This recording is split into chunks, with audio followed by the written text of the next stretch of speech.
After everything I've been through, the heart attack, the recovery, the lessons I've learned, you'd think I'd be the first one to stop when my body was trying to tell me something.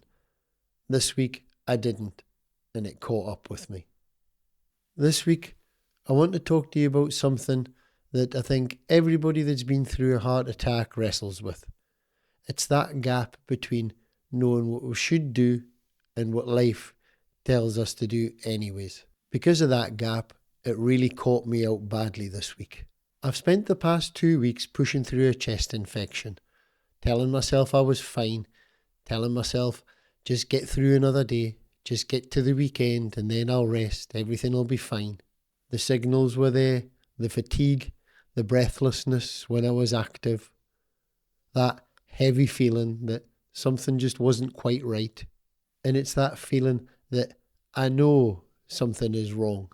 But here's the thing with running a one-man show with financial implications and you're running a forestry business at the busiest time of the year. You just push through it. You override these things until your body tells you something differently. And this week, my body did. I eventually had to slow down. I had to stop. This week I had dizziness, I had visual implications, I couldn't focus right. And at the end of the week, I had a little touch of heart arrhythmia, which stopped me right in my tracks. And with my heart history, pushing through things like that has consequences.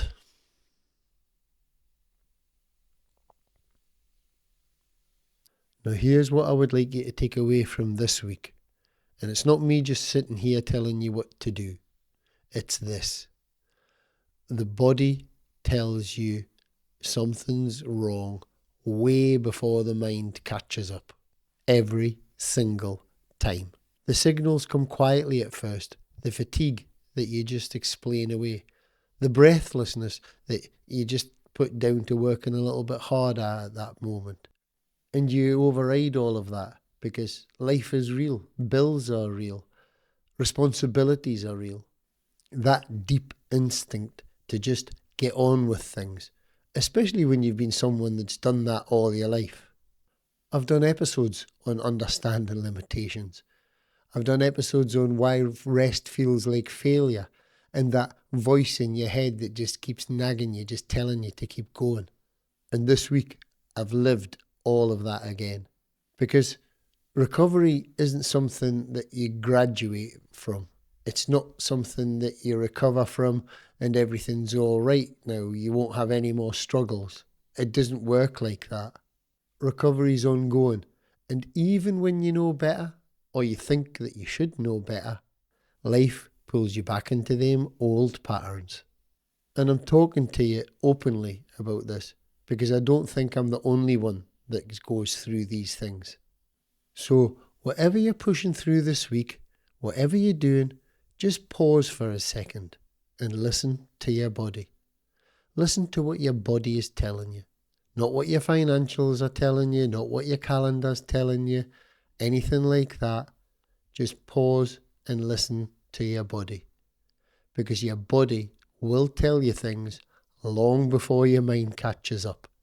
Every single time. The 7-day mind reset plan that I put together came out of a period just like this, when that gap between knowing what to do and what life tells you to do widens a little. This is Stronger After the Storm. I'm Doogie. Take it easy. And this week, I really mean that. Catch you next time.